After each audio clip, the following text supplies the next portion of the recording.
Hello, everybody, and welcome back to another episode of Spincast. Today, we are diving back into the great world of collegiate esports. Joining us is Mark KAUANUI. He's the esports coach at Roosevelt High School in Oahu, Hawaii. So the first guest outside of the continental United States. So that's pretty awesome. Mark, you get to hold that title near and dear to your heart until someone can say they're the second guest to take that away from you. But without further ado, Mark, go ahead, introduce yourself. Tell us a little bit about your background, where your passions in gaming and esports kind of started, and how that led you to building the program that you have at Roosevelt High. So my name is Mark KAUANUI, and like you said, I am the esports coach at Roosevelt High School. I actually stumbled upon the esports program here by accident. When I went for my job interview, my friend texted me an article saying, hey, they have a team based around the game that we play all the time. You should bring it up, and brought it up, and they said, we need an esports coach. And I said, well, I need a job. Very well together. So I've been playing League of Legends for almost a decade, since the end of season 2. So that's kind of my specialty when it comes to our esports team here. We took the season 0 championship. That was before me. And last year we were able to win the spring split, which is technically our state championship. So Awesome. State champions. Love to see that. Love to see that success, and you kind of being the head of that success. So take me through a little more in detail of what your program looks like. What does the team look like? Do you only have League of Legends? Do you have more teams? And what competitions do you compete in as well? So we're backed by our state association, the HHSAA. Basically, they've partnered with a company called Playverse, and through Playverse, we're allowed access to certain titles. So last year we had League of Legends, Rocket League, and Smite. However, because esports isn't technically recognized as a sport, it's more as a club still yet. All of the funding and the equipment and everything needed to come from whatever we had. So we had to fundraise from zero. We had to utilize MacBooks instead of actual PCs. Yeah. So it's been kind of a struggle. We even had to deal with memory issues. Like I had to choose between downloading Smite or downloading both Rocket League sheer file size. So last year was kind of rough. We're slowly trying to build up the funds to maybe get some equipment. We did offer Rocket League and League of Legends last year. I've never played Rocket League. I never even saw gameplay of it until last year. So I couldn't really help out on that front, but it was nice to actually see if I can, give some information to the younger league players. Yeah, exactly. I think Rocket League is just one of those games that has really exploded over the last year, because I think one big thing, it's so easy for like parents and the outside the community people to like get involved, right? Because watching Rocket League and watching League of Legends is like two different universes, basically. Yes, Rocket League's definitely. pretty easy to follow, especially if you've ever seen soccer before. It's car soccer. It's basically all it is. And League of Legends is like, wow, there's a lot happening. Yeah, to say the least. I'm a little familiar with it, and even then, when I watch the pros play, it's just way over my head from that league perspective. My next question is kind of take me through your coaching philosophy. So how do you really what do you focus on when you help coaching the students? Obviously, you've been successful being a state champion.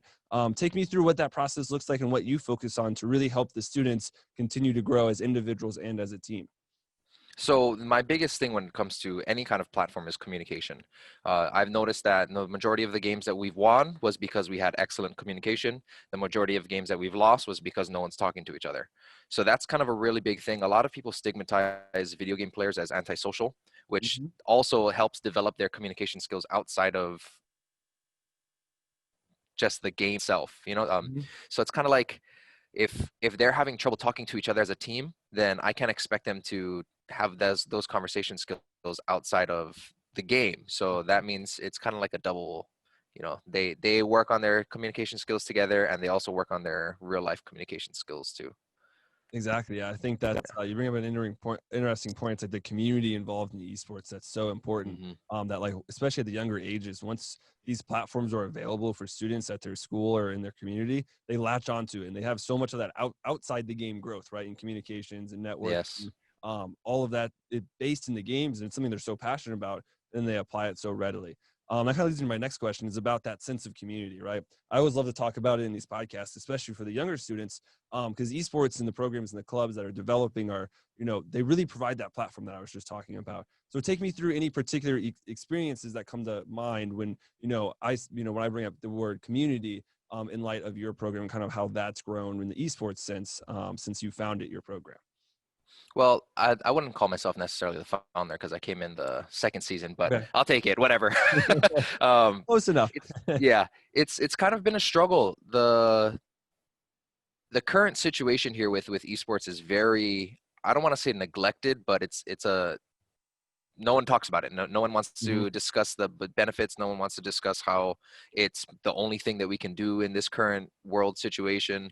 So it's kind of difficult to build that community. I've tried to push the idea with some teachers, like, hey, how can I get, a little bit of um, like grip on like the administration's mind or the athletic director's mind, so I can kind of get this program moving, because it's clear that there's a audience for it, and Mhm. it's clear that we have students who want to participate, and these are the students that you wouldn't find, going out to play football, going out to play baseball, all this kind of stuff. They have their own niche that can be fulfilled with esports. Mhm. So it's the community around here is very, very, very limited. It's not exclusive at any point. It's just no one understands what's going on, and because no one understands what's going on, they kind of don't really care. Yeah.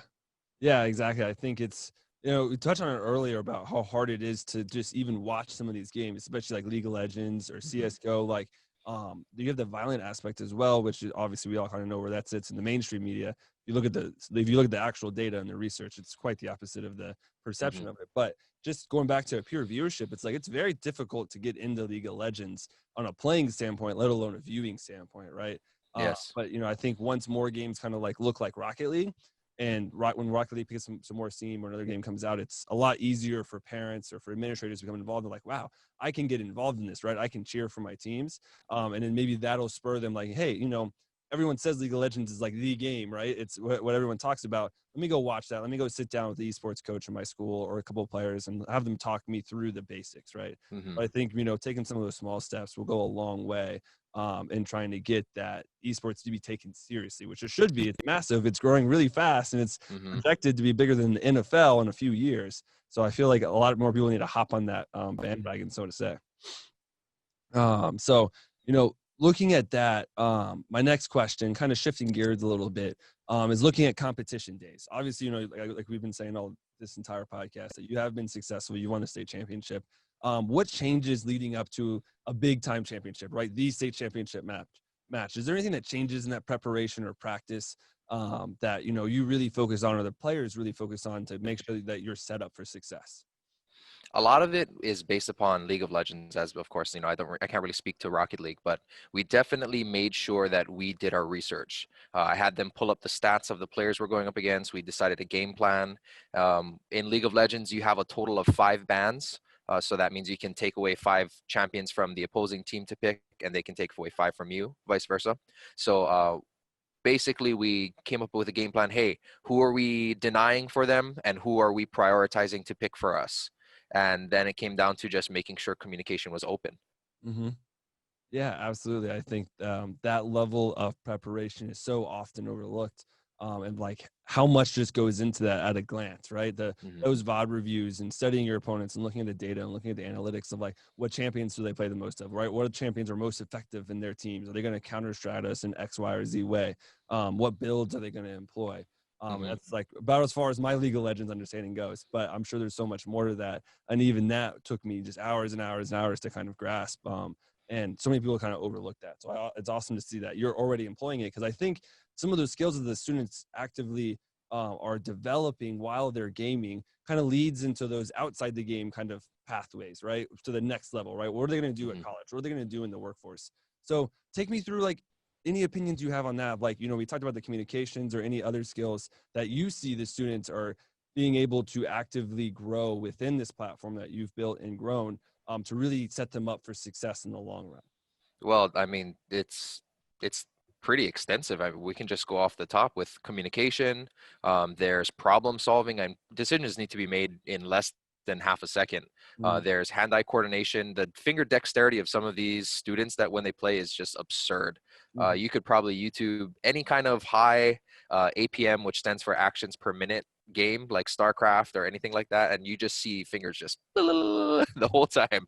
So it's Just a kind of blur. crazy. Yeah, it's just a blur, and like to have that dexterity and that hand-eye coordination to be looking at a screen and still have your fingers and hands fly across a keyboard is crazy. We have depth perception, metacognition, even the idea of mental fortitude.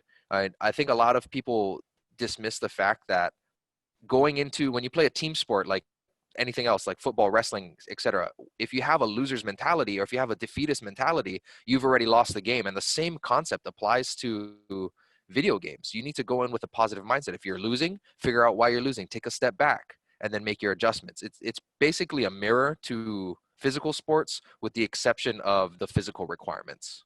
Mm-hmm. Yeah, exactly. I think, you hit it on the head there. It's just a different shift of where the focuses are, whether it's physical or mental. And I think, the mentality that you need in esports is so much more. And like the physicality is still there, just different, right? It's very much nuanced, right? We're just talking about the finger movements. Like that's an incredible, difficult physical skill to master. And it takes a ton of time. Just like, hitting that perfect finesse shot in soccer or throwing a 60-yard bomb or kicking a 60-yard field goal in football. Like those are the same kind of levels of work ethic and dedication it takes to master those, right? It's just different when you're looking at it. One's, typing very fast or hitting a bunch of buttons really fast. Another one, it's just an arm movement, right? It's just a little bit different. Exactly. I think people kind of just dismiss like, oh, it's video games. You're not getting anything out of it. But rather it's like, no, it's just different, right? And you're still getting so much out of it. I think the work ethic kind of portrays itself because there's, every esports player is grinded at that game on and on and on and on. Oh, for hours. Oh, for sure. And it's like once you get absorbed, you just go. And they get better and they get better. And they're actively growing all the skills that you just walked through. So I absolutely love to see it. Kind of go to my next question is, we touched on it a little bit, but in your opinion, what are the next steps to continue to grow the high school esports scene? Obviously, there's a lot of great programs kind of sprinkled across the country. You're seeing state associations starting to buy in it or starting to be created for esports, but it's not quite mainstream yet, right? You still have a lot of pushback from the media or pushback from administrators. What do you think the next steps that need to happen to really bring esports to be, completely recognized in the communities, and the communities are behind it, and the other students and classmates are also cheering their just like you see for football? I think that the first thing that needs to happen is that anyone who doesn't really have a grasp of what esports is or what the benefits are should probably have like a sit down, like how you said, with the esports coach, with the students, with the whoever's backing them, whatever companies the school is working with, and just say, hey, I heard about this thing, I know nothing about this thing, can you explain it to me? Because that's even that simple bridge of maybe a 2-minute conversation of me telling you of all the skills that we can work on could be the thing that changes everything. And once that happens, I think recognizing esports as an official sport to allow those organizations to get funding for equipment would probably be the next biggest change. Yeah, absolutely. I think, it's just taking that first step to really launch the perception of, to change the perception of what happens with esports. So that's so important because once you do that first step, then it opens the doors, right? Then they're more involved and they start to see the students. They hang out and they're like, wow, these students are really having fun and they're actively building all these skills that they need to employ them at the next level, right? Well, you can take communications, work ethic, and dedication to college and be very successful if you have those three things, right? And the same thing later in life. So I absolutely love to see it. Unfortunately, we are running out of time. Mark, we've had a fantastic discussion on a number of different points within the esports space, but I always leave everybody with one last question, and it's really broad. So first thing that comes to your head, go ahead and answer, but looking at global esports, right? Kind of on the same thing with what the question is asked about high school, but for global esports, right? What's that next step to really bring it to the forefront, right? For esports to be the world's competition, so to say. What do you think that next step is to really start to accelerate the pace that we're already at to really kind of hit that end goal of being the world's competition, so to say? Well, the first thing I thought of is we already have a world's competition for so many things. So the only thing above worlds is the Olympics. Yep. Just throw it in there. Give us a good chunk of 4 hours for our event, and then we'll see what happens after that. Yeah, absolutely. I think that'd be very interesting. I think there is a level of esports incorporated in the next Olympics in Japan, which is awesome. But once it's like one of the main stages, like for the Summer Olympics, the swimming, right? You always hear about Michael Phelps when he was super good. But like once it has that main kind of spotlight, I think it'd be really interesting to see how many people watch it because I think it would probably blow almost all the other sports and Definitely out of the water for sure. So that'd be pretty awesome to see. But we have run out of time. Mark, fantastic discussion, like I already said. Real Thank you. quick, go ahead, plug yourself, plug your program. Tell us where we can keep up to date with you and your students as you continue to pursue state championships. All right. Well, like I said, my name is Mark KAUANUI. I'm the Roosevelt High School Esports here on Oahu, Hawaii. We don't really have social media, but I do stream on Twitch occasionally. So if you have any questions, you can hit me up at twitch.tv/lasershark808. Awesome. Everyone hit them up. I know that's one great thing about esports is that every single person involved just wants to see it expand, right? How can we help to get our corner or our community to just grow a little bit more in the esports space and just do our part, right? And I love to see it. To all our viewers and listeners, thanks for staying the entire time. Once again, thank you, Mark, for sitting down with me. Stay healthy and stay happy, especially during COVID. Make sure everyone take care of themselves and their loved ones, and ultimately, stay plugged in.